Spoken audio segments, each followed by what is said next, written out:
বাংলাদেশের ত্রয়োদশ জাতীয় সংসদের কার্যক্রম শুরু হচ্ছে আজ। প্রথম দিনেই নতুন স্পিকার ও ডেপুটি স্পিকার নির্বাচন করার কথা থাকলেও সংসদের এ অধিবেশনটির সূচনা হবে স্পিকারের শূন্য আসন নিয়ে। সংখ্যাগরিষ্ঠ দল হিসেবে বিএনপির সিদ্ধান্ত অনুযায়ী সংসদ নেতা তারেক রহমানের প্রারম্ভিক বা স্বাগত বক্তব্যের মাধ্যমে এই অধিবেশনের আনুষ্ঠানিক কার্যক্রম শুরু হবে। ওই বক্তৃতায় তিনি কোনো একজন সংসদ সদস্যকে অধিবেশনের শুরুতে সভাপতিত্ব করার আহ্বান জানাবেন এবং সেই সভাপতির সভাপতিত্বেই নতুন স্পিকার ও ডেপুটি স্পিকার নির্বাচন প্রক্রিয়া সম্পূর্ণ হবে। এরপর সংসদের রীতি অনুযায়ী রাষ্ট্রপতি ভাষণ দেবেন। জনপ্রত্যাশা, শহীদদের আকাঙ্ক্ষা এবং জুলাই সনদে যেসব বিষয়ে ঐক্যমত্য রয়েছে সেগুলো ধারণ করেই সংসদের কার্যক্রম পরিচালিত হবে বলে জানান এমপিরা।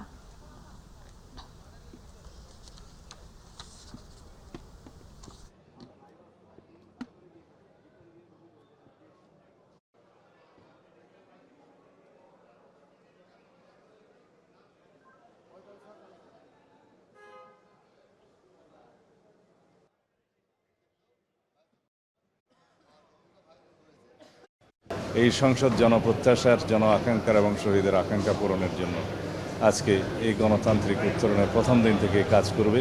এটা আমাদের অঙ্গীকার, সারা জাতির প্রত্যাশা। মাননীয় প্রধানমন্ত্রী জনাব তারেক রহমান তিনি সবাইকে নিয়ে এই বাংলাদেশটাকে গড়তে চান। আমরা তাকে যেন সবাই মিলে সহযোগিতা করি। আশা করি এই মহান সংসদে সকলে মিলে একটি নতুন বাংলাদেশ যাতে আমরা গড়তে পারি, সকলের প্রত্যাশা তাই। এই সংসদ বাংলাদেশের স্বাধীনতা, সার্বভৌমত্ব, বাংলাদেশের মানুষের যে গণতান্ত্রিক আকাঙ্ক্ষা, একটা জবাবদিহিমূলক রাষ্ট্র পরিচালনা পদ্ধতি, সেটা প্রতিষ্ঠা করতে সক্ষম হবে। বহু বছর পর বাংলাদেশে অবাধ এবং সুষ্ঠু নির্বাচন অনুষ্ঠিত হয়েছে এবং আমরা এমন একটি সংসদের অধিবেশনে সাক্ষ্য হতে যাচ্ছি যেখানে সংসদের প্রতিনিধিরা প্রকৃত অর্থেই জনগণের প্রতিনিধি। এমনভাবে কাজ করি যাতে দেশের সুনাম হয় এবং মানুষ যেন খুশি হয়, মানুষ যে প্রত্যাশা নিয়ে আমাদের ভোট দিয়েছে সে আশা যাতে জন আকাঙ্ক্ষা পূরণ হয় সেভাবে আমরা কাজ করব বলে আমরা বিশ্বাস করি। রাষ্ট্রপতি তো তার শপথ ভঙ্গ করেছে এবং সে তো ফেসিস্ট অ্যানাবেলার এবং এই কিলিং প্রসেসটাকে সে সহযোগিতা করেছে জুলাইয়ের।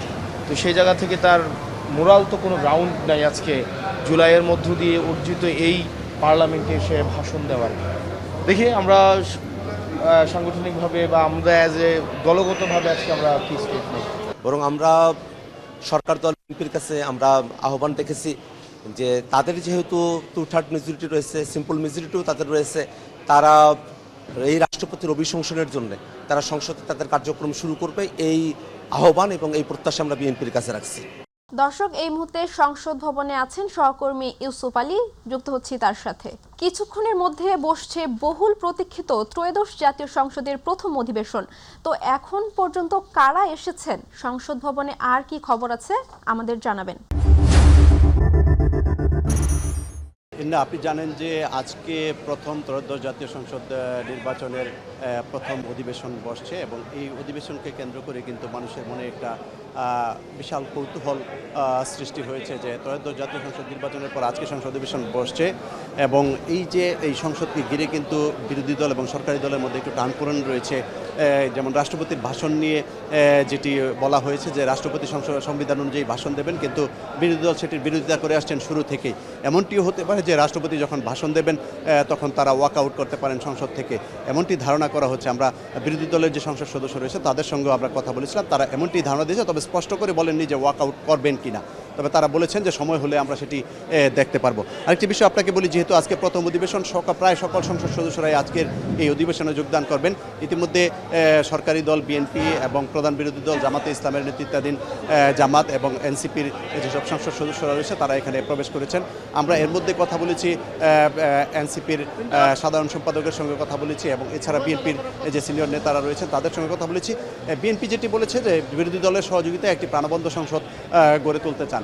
আর বিরোধী দলের নেতারা যেটি বলেছেন, যারা সংসদ সদস্য নির্বাচিত হয়েছেন আজকে সংসদের অধিবেশনে যোগদান করবেন, তারা বলেছেন যে একটি প্রাণবন্ত সংসদ গড়তে চান, কিন্তু সেখানে যে 24 জুলাই অভ্যুত্থানে যে মানুষ জীবন দিয়েছে, যে আকাঙ্ক্ষা নিয়ে জীবন দিয়েছে, সেই আকাঙ্ক্ষা পূরণ করলে তারা সেক্ষেত্রে সরকারি দলকে সহায়তা করবে, এবং এর বাইরে ফ্যাসিস্টদের যদি কোনো ধরনের সহায়তা করা হয় কিংবা তাদেরকে যদি কোনোভাবে প্রমোট করার চেষ্টা করা হয় তাহলে তারা সেটার বিরোধিতা করবে।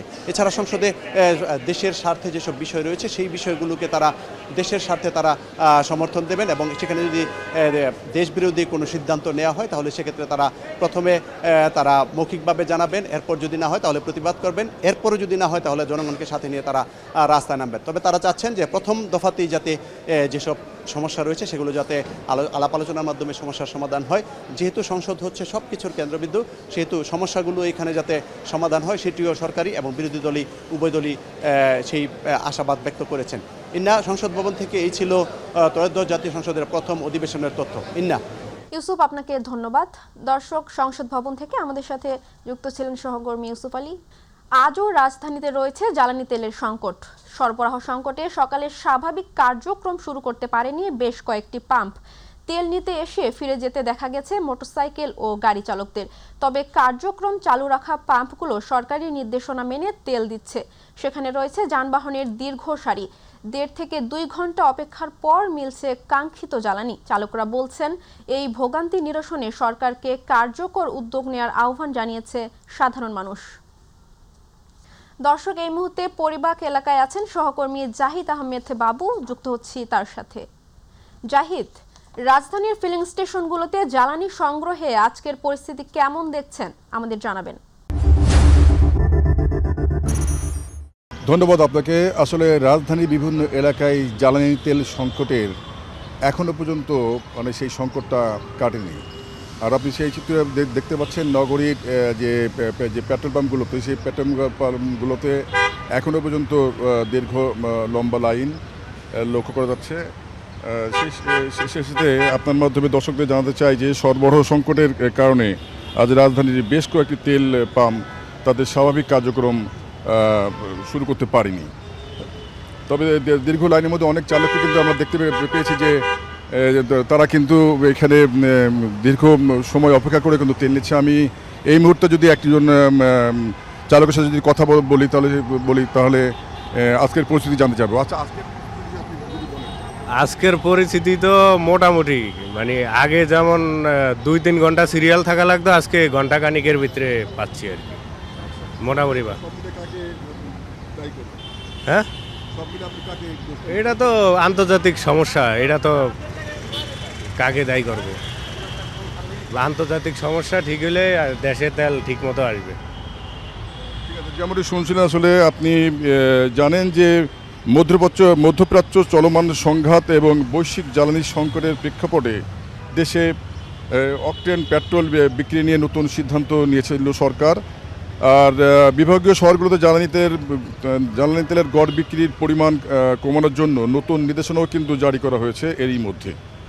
আসলে বর্তমান বৈশ্বিক পরিস্থিতি এবং দেশের তেলের চাহিদা সরবরাহের ভারসাম্য বজায় রাখতে এই পদক্ষেপ নেওয়া হয়েছে।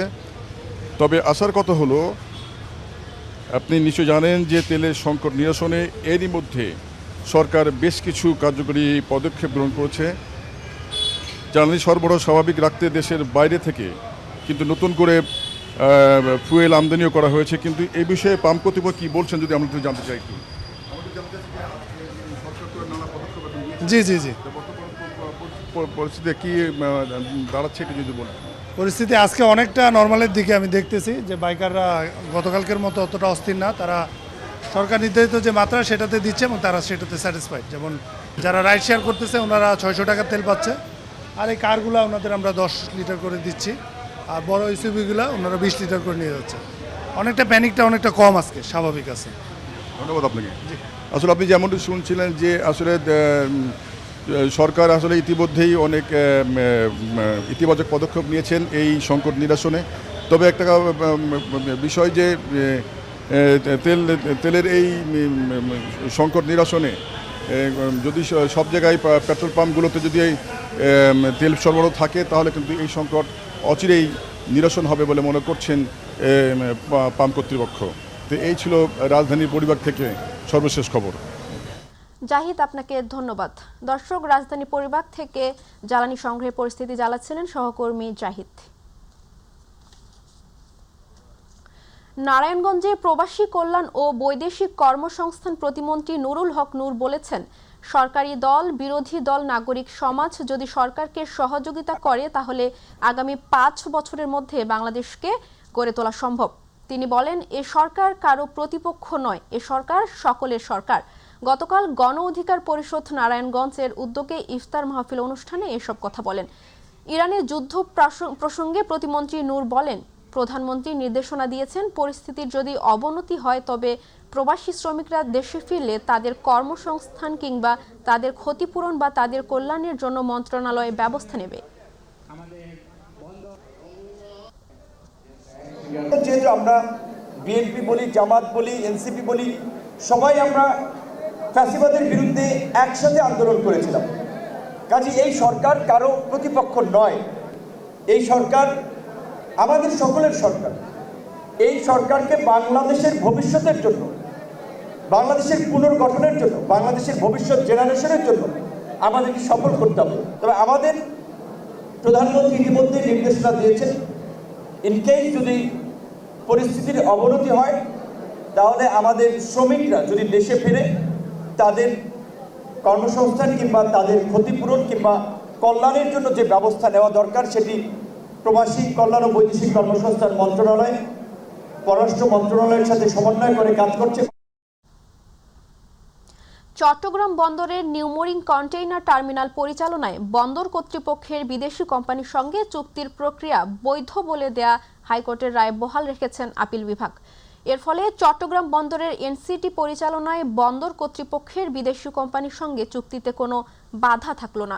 হাইকোর্টের রায়ের বিরুদ্ধে করা আবেদন খারিজ করে সকালে প্রধান বিচারপতির নেতৃত্বাধীন আপিল বিভাগ এ আদেশ দেন। গত 29 জানুয়ারি চট্টগ্রাম বন্দরের নিউমোরিং কন্টেইনার টার্মিনাল পরিচালনায় চট্টগ্রাম বন্দর কর্তৃপক্ষের বিদেশি কোম্পানির সঙ্গে চুক্তির চলমান প্রক্রিয়ার বৈধতা প্রশ্নে জারি করা রুল খারিজ করে দেন হাইকোর্ট। এ বিষয়ে জারি করা রুল খারিজ করে বিচারপতি জাফর আহমেদের একক হাইকোর্ট বেঞ্চ এ রায় দেন। পরে এ রায়ের বিরুদ্ধে আপিল করা হয়। দেখতে দেখতে ঘনিয়ে এসেছে মুসলমানদের সবচেয়ে বড় ধর্মীয় উৎসব পবিত্র ঈদ উল ফিতর। ঈদকে ঘিরে চলছে কেনাকাটার ব্যস্ততা। শপিং মল ও বাজারগুলোতে বাড়ছে ক্রেতাদের ভিড়। বিক্রেতারাও সাজিয়ে রেখেছেন নতুন নতুন পোশাক ও নানা পণ্যের পসরা। রমজানের শেষ সময়ে ঈদের কেনাকাটার পরিস্থিতি জানাচ্ছেন শবনম অবনী। রমজানের শেষ দশক শুরু হতেই ঈদের আমেজ ছড়িয়ে পড়েছে সর্বত্র। রাজধানীর বিভিন্ন শপিং মল ও বাজারগুলোতে বাড়ছে ক্রেতাদের ভিড়। দোকানগুলোতে দেখা মিলছে বাহারি ডিজাইনের শাড়ি, থ্রি পিস, জুতা, কসমেটিক সহ শিশুদের পোশাকের নানা সংগ্রহ। ক্রেতাদের আকৃষ্ট করতে বিক্রেতারাও দিচ্ছেন বিভিন্ন অফার ও ছাড়। ক্রেতারা বলছেন, ঈদকে সামনে রেখে পরিবারের সবার জন্য কেনাকাটা করতে এসেছেন। তবে অনেক পণ্যের দাম তুলনামূলক একটু বেশি বলেও মন্তব্য করেন কেউ কেউ। নতুন যে কালেকশনগুলি আসছে ওইগুলি আমরা একটু বেশি করতেছি। এই বাচ্চাদেরকে নিয়ে আসছি, ওদেরকে সবাই একসাথে আসছি, দেখতেছি কাপড় তো যে ওগুলো পছন্দ হয়েছে, দেখি এখন কোনটা নিতে পারি। কিছু একটু নতুন আসছে, নতুনত্ব আছে দেখতে পাচ্ছি, লোকজনে কিনতেও আছে। অনেক দাম কিন্তু মোটামুটি ভালোই। গতবারের চেয়ে আমার কাছে একটু বেশি মনে হচ্ছে। বিক্রেতারা বলছেন, রমজানের শেষ সময়ে এসে ক্রেতাদের ভিড় বেড়েছে। সামনে ঈদ যত ঘনিয়ে আসবে বিক্রি আরও বাড়বে বলে আশা তাদের। পোশাকের কালেকশন দিক থেকে আছে আপনার দিল্লি বুটিক্সের, ইন্ডিয়ান যেগুলো, তা পাকিস্তানি, সাদাবাহারের, রেডিমেডের, বিনসাইদের এগুলো চলতেছে। পূর্বের তুলনায় এখন মার্শাল্লাহ মোটামুটি ভালো আছে। আস্তে আস্তে কাস্টমার এখন চাপতেছে, তো আশা করি এবার একটা ভালো কিছু আসবে। শুধু নারী ও শিশুদের পোশাক নয়, ঈদকে ঘিরে জমে উঠেছে ছেলেদের পোশাকের বাজারও। ছেলেদের পোশাকে পছন্দের তালিকায় শীর্ষে রয়েছে পাঞ্জাবি। আমি আমার বাবুর সাথে এসেছি, আমি পাঞ্জাবি, পায়জামা, গেঞ্জি, প্যান্ট, জুতা কিনতে এসেছি। ব্যবসায়ীরা আশা করছেন শেষের দিনগুলোতে বিক্রি আরও বাড়বে। শবনম অবনী, মাই টিভি, ঢাকা। জামালপুরের মহিলা কর্মীদের হাতে তৈরি নকশি কাঁথা, শাড়ি, সালোয়ার কামিজ, পাঞ্জাবি সহ নানা নকশি পণ্যের সুনাম ইতোমধ্যেই ছড়িয়ে পড়েছে দেশে বিদেশে। চাহিদা বৃদ্ধির সাথে প্রসার ঘটেছে এখানকার হস্তশিল্পের, আর ঈদকে সামনে রেখে এই চাহিদা বেড়ে গেছে অনেক। জামালপুর প্রতিনিধি শামীম আলমের রিপোর্ট, জানাচ্ছেন হাফিজা খানম জুথি। জামালপুর জেলার সব মিলিয়ে 1.5 লাখের বেশি নারী কর্মী জড়িয়ে আছে নকশি সূচি শিল্পের সাথে। সুই সুতায় নানা ডিজাইন, রং আর বর্ণে তারা ফুটিয়ে তুলছে নকশি কাঁথা, বেড কাভার, শাড়ি, ফতোয়া, পাঞ্জাবি, সালোয়ার কামিজ সহ নানা সূচিপণ্য। উন্নত মানের এখানকার নকশি সূচিপণ্য ইতিমধ্যে ঢাকা সহ দেশের সব বড় শহরের বাজার দখল করেছে। একই হারে এই পণ্যের প্রসার ঘটেছে বিদেশেও। ঈদকে সামনে রেখে এখানকার নকশি পণ্যের বিপুল চাহিদা মেটাতে এখন দিনরাত কাজে ব্যস্ত থাকতে হচ্ছে তাদের। বাড়তি আয়ের জন্য কর্মীরা কাজ করছে রাত জেগেও। আমরা আশা করছি যে আরো বেশ কিছুদিন আছে সামনে রমজানে, এই রমজানের ভিতরে আমরা আমাদের পণ্য বিক্রি করে আমাদের যে প্রত্যাশা মতো আমরা লাভবান। দেখা যায় যে আমাদের প্রোডাক্টের দাম বাড়াইলে কাস্টমারের ঠিকঠাক মতো চাহিদাটা থাকে না। চাহিদা ধরে রাখার জন্য আমরা ঠিকঠাক মতো লাভটা করতে পারতেছি না। উদ্যোক্তারা বলছেন সুতা ও কাপড়ের দাম বেড়ে যাওয়ায় এবার উৎপাদন খরচ বেড়েছে, তবে দাম রয়েছে ক্রেতার নাগালের মধ্যেই, বিক্রিও হচ্ছে বেশ ভালো। সামনে রেখে নিত্য নতুন ড্রেস আমরা করে থাকি, যেমন 3 পিস, 2 পিস, 1 পিস, চাদর, কাঁথা, এগুলো বিভিন্ন আইটেম, কুশন কভার, ব্যাগ, হাতের কাজের বিভিন্ন আইটেম আমাদের কাছে পাবেন। সেগুলো হচ্ছে আপনার শাড়ি, সিল্কের 2 পিস আছে, মসলিনের আছে, আপনার ব্রাইডের আছে, ব্রাইড ব্লক বাটিক। মূলত এগুলো আমরা সচরাচর সবসময় করি। যারা নকশি শিল্পের সাথে জড়িত, ঈদ এলেই বেড়ে যায় তাদের ব্যস্ততা, বেচাকেনাও ভালো হয়। জামালপুরের নকশি কাঁথা একটি ঐতিহ্যবাহী পণ্য। এটি 2024 সালে যে পণ্য হিসেবে স্বীকৃত এবং নকশি কাঁথার জন্য জামালপুর বিশেষভাবে সুপরিচিত। হাফিজা খানম জুথি, মাই টিভি।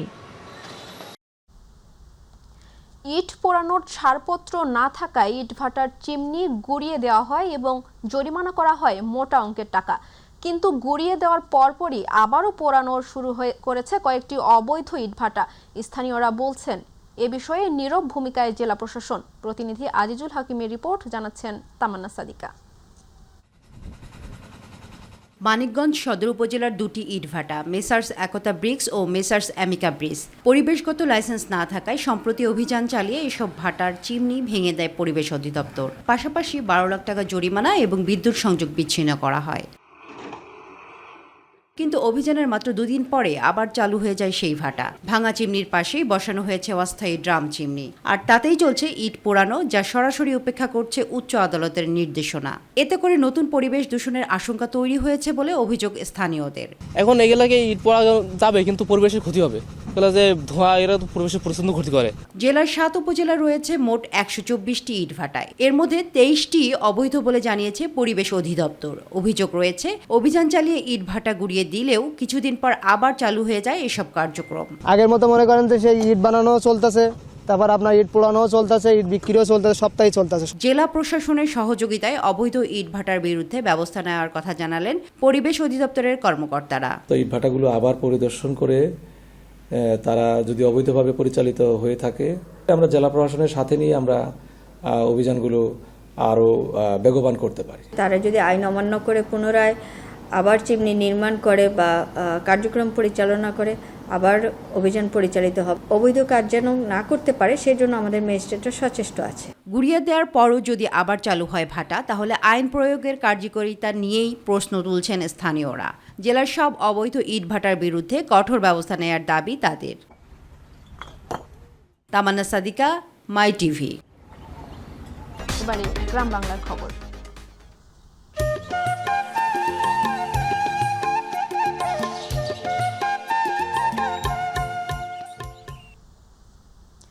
নারায়ণগঞ্জ বন্দরের শীর্ষ সন্ত্রাসী দীপুকে অস্ত্রসহ গ্রেফতার করেছে র্যাব 11। বন্দর থানার পূর্ব চাঁদপুর এলাকায় অভিযান চালিয়ে তাকে আটক করা হয়।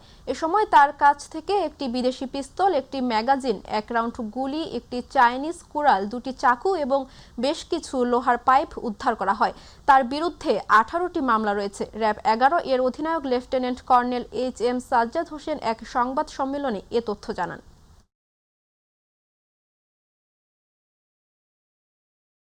একটি সফল অভিযান পরিচালনা করে বন্দর থানাধীন কাজপুরের চাঁদপুর এলাকা থেকে তাকে একটি বিদেশি অস্ত্র এবং অ্যামুনিশন সহকারে তাকে গ্রেপ্তার করতে সক্ষম হয়। দিনাজপুরের পার্বতীপুরে রেললাইন চুরির ঘটনায় ৩ যুবককে আটক করেছে রেলওয়ে নিরাপত্তা বাহিনী। পৌর শহরের সাহেবপাড়া এলাকায় একটি বাসার ছাদ থেকে 10 ফিট লম্বা রেললাইনটি চুরি করে নিয়ে যাওয়ার সময় হাতে নাতে আটক করে রেল পুলিশের সহযোগিতায় তাদের থানা হেফাজতে নিয়ে আসা হয়। এ ঘটনায় রেলওয়ের ঊর্ধ্বতন উপসহকারী প্রকৌশলী কার্য রাজা আলী শেখ বাদী হয়ে চুরির মামলা দায়ের করেন। পরে আদালতের মাধ্যমে তাদের জেলে হাজতে পাঠানোর বিষয়টি নিশ্চিত করেছেন রেলওয়ে নিরাপত্তা বাহিনীর চিফ ইন্সপেক্টর আহসান হাবিব।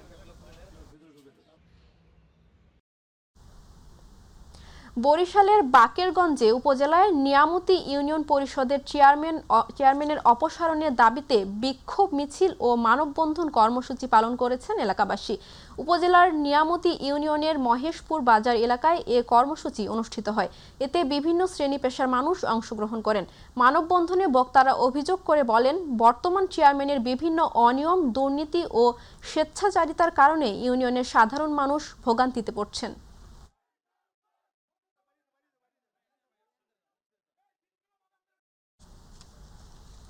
পবিত্র মাহে রমজান উপলক্ষে কুমারখালী প্রেস ক্লাবের উদ্যোগে আলোচনা সভা, দোয়া ও ইফতার মাহফিল অনুষ্ঠিত হয়েছে। কুমারখালী প্রেস ক্লাবের সভাপতি ও মাই টিভি প্রতিনিধি লিপু খন্দকারের সভাপতিত্বে অনুষ্ঠানে অন্যান্যদের মধ্যে প্রেস ক্লাবের প্রতিষ্ঠাতা সভাপতি বকুল চৌধুরী, সহসভাপতি মনোয়ার হোসেন, জাকের আলী শুভ, সাধারণ সম্পাদক সোহাগ মাহমুদ, কুমারখালী উপজেলা যুবদলের আহ্বায়ক অ্যাডভোকেট জাকারিয়া আনসার মিলন, যুব অধিকার পরিষদ কেন্দ্রীয় কমিটির সিনিয়র সহ সভাপতি শাকিল আহমেদ তিয়াস, সাংগঠনিক সম্পাদক তানভীর লিটন, দপ্তর সম্পাদক মাসুদ রানা সহ অনেকে উপস্থিত ছিলেন।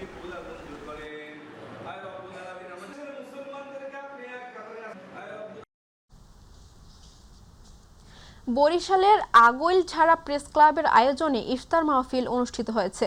প্রেস ক্লাব হলরুমে প্রেস ক্লাব সভাপতি মোহাম্মদ শামীমুল ইসলাম শামীমের সভাপতিত্বে আলোচনা সভায় প্রধান অতিথি ছিলেন উপজেলা নির্বাহী কর্মকর্তা লিখন বণিক।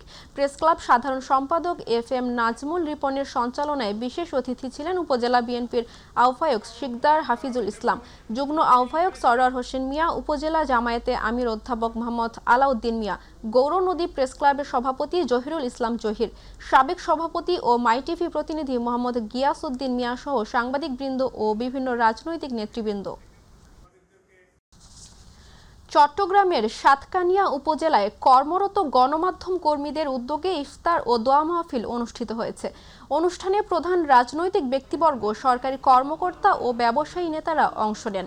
ইফতারের আগে দেশ, জাতি ও মুসলিম উম্মাহর শান্তি ও সমৃদ্ধি কামনায় বিশেষ মোনাজাত অনুষ্ঠিত হয়।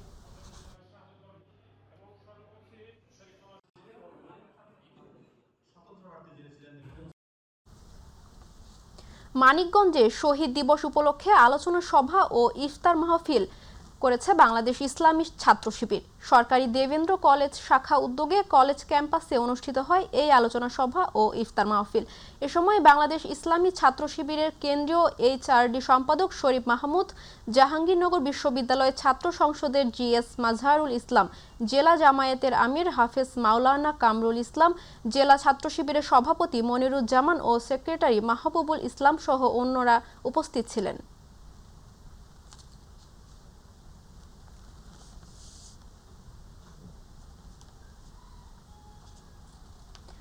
কুড়িগ্রামের ভুরুঙ্গামারীতে অনুষ্ঠিত হয়েছে উপজেলা বিএনপির ইফতার মাহফিল ও আলোচনা সভা। উপজেলা বিএনপির আহ্বায়ক কাজী আলাউদ্দিন মণ্ডলের সভাপতিত্বে এবং সদস্য সচিব প্রভাষক শহীদুল ইসলাম আকন্দের সঞ্চালনায় অনুষ্ঠিত ইফতার মাহফিলে প্রধান অতিথি ছিলেন কুড়িগ্রাম জেলা বিএনপির আহ্বায়ক মোস্তাফিজুর রহমান মোস্তফা।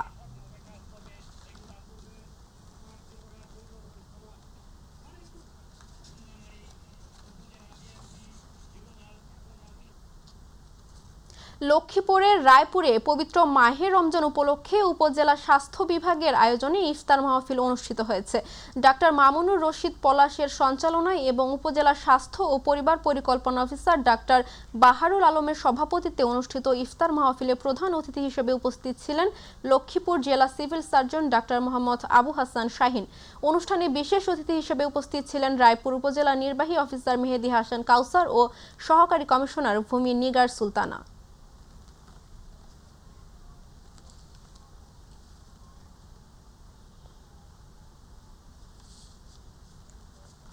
মানবিকতায় উজ্জ্বল দৃষ্টান্ত স্থাপন করেছেন এমপি সাইদ আল নোমান। চট্টগ্রামের নগরীর হালিশহর এলাকায় বিশেষ চাহিদা সম্পন্ন তরুণ ইমরানের হাতে একটি হুইল চেয়ার তুলে দিয়েছেন তিনি। ইমরানের মা কুলসুম বেগমের খুদে বার্তার মাধ্যমে তার চলাচলের বিষয়টি জানতে পেরে মানবিক সহায়তার অংশ হিসেবে এই হুইল চেয়ার উপহার দেন চট্টগ্রাম 10 আসনের এই সংসদ সদস্য। এ সময় সাইদ আল নোমান বলেন, সমাজের পিছিয়ে পড়া ও বিশেষ চাহিদা সম্পন্ন মানুষের পাশে দাঁড়ানো সবার নৈতিক দায়িত্ব। মানবিক বাংলাদেশ গড়ে তুলতে হলে অসহায় ও সুবিধাবঞ্চিত মানুষের পাশে দাঁড়াতে হবে।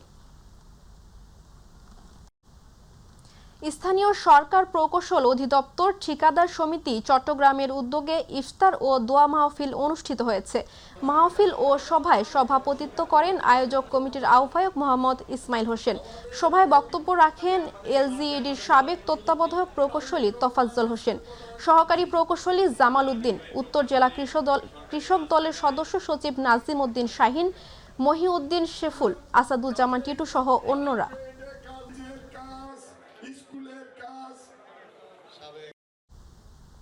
নড়াইলের লোহাগড়া কৃষি সম্প্রসারণ অধিদপ্তরের আয়োজনে অনুষ্ঠিত হয়েছে দিনব্যাপী উদ্বুদ্ধকরণ কর্মশালা। কর্মশালায় বক্তব্য রাখেন উপজেলা কৃষি অফিসার মুনমুন সাহা, উপজেলা কৃষি সম্প্রসারণ কর্মকর্তা সালমান জামান।